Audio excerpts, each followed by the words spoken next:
étonnant de voir des gens expliquer que ce n'est pas une bonne trajectoire de baisser la dette quand eux l'ont augmentée de manière tout à fait considérable. En ce qui concerne les terrains non stratégiques qui ont été vendus.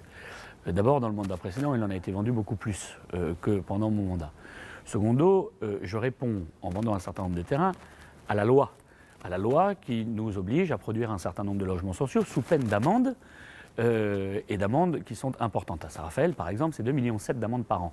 Au début du mandat, il y avait des amendes du fait de la carence SRU. Désormais, il n'y a plus d'amendes. Nous faisons donc des économies tous les ans. Ensuite, nous avons remboursé la dette. 86 millions en tout entre le capital et les intérêts.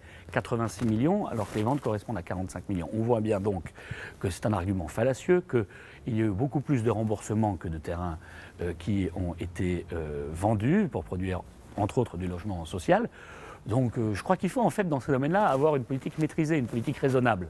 Et il ne faut pas évidemment vendre l'intégralité du patrimoine.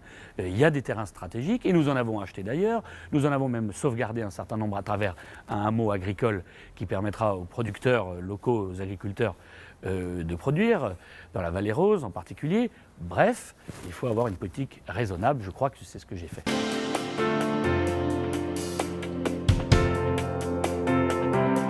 La base nautique, c'est la première étape de la refonte du front de mer.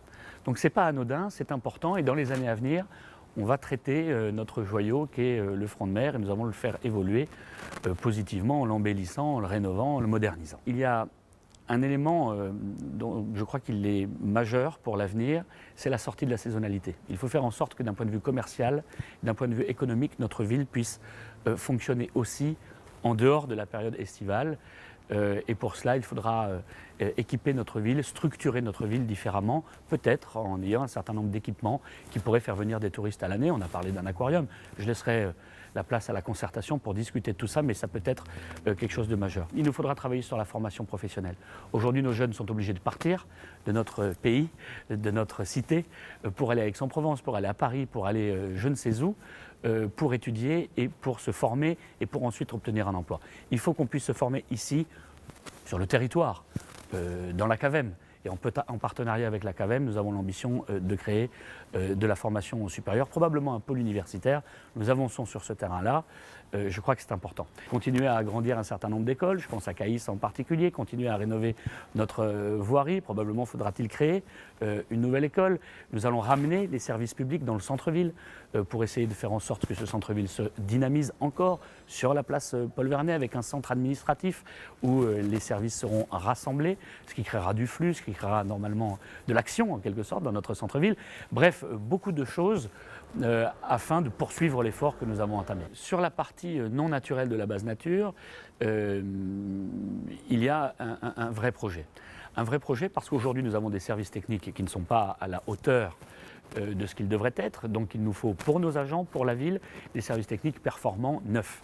Ils vont être déplacés au pôle Safari, au Capitou, dans les prochains mois. Ensuite, il va falloir se poser la question de ce que nous faisons sur la partie, je le disais, non naturelle de la base nature. Je le répète, la partie qui est déjà bâtie, pas un centimètre de plus, c'est évident. Nous avons pensé dans un premier temps à un aquarium. Pourquoi? Pour essayer, je vous le disais tout à l'heure, de sortir la ville de la saisonnalité, pensant que cela pourrait amener à Fréjus des personnes qui viennent y consommer, qui viennent s'y loger pendant quelque temps, en dehors de la période estivale, c'est ce que je crois. D'autres possibilités sont à l'étude.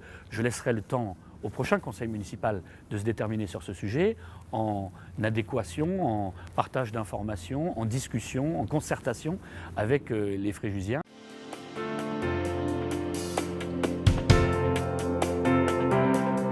L'enjeu de la CAVEM, il est important. Les compétences qui sont celles de la CAVEM sont très importantes, que ce soit le transport, vous l'avez dit, mais c'est vrai aussi pour le développement économique, c'est vrai aussi pour le pluvial maintenant, pour un certain nombre de voies communautaires. Donc oui, c'est un élément déterminant. Dans le domaine de la formation, on en parlait tout à l'heure aussi. Donc ce que je souhaite, c'est une gouvernance partagée. Ce que je souhaite, c'est qu'il n'y ait plus de guerre de chapelle, que tous les maires soient associés à la réflexion, qu'il n'y ait pas de volonté de domination entre les uns, entre les autres, comme ça a parfois été le cas par le passé.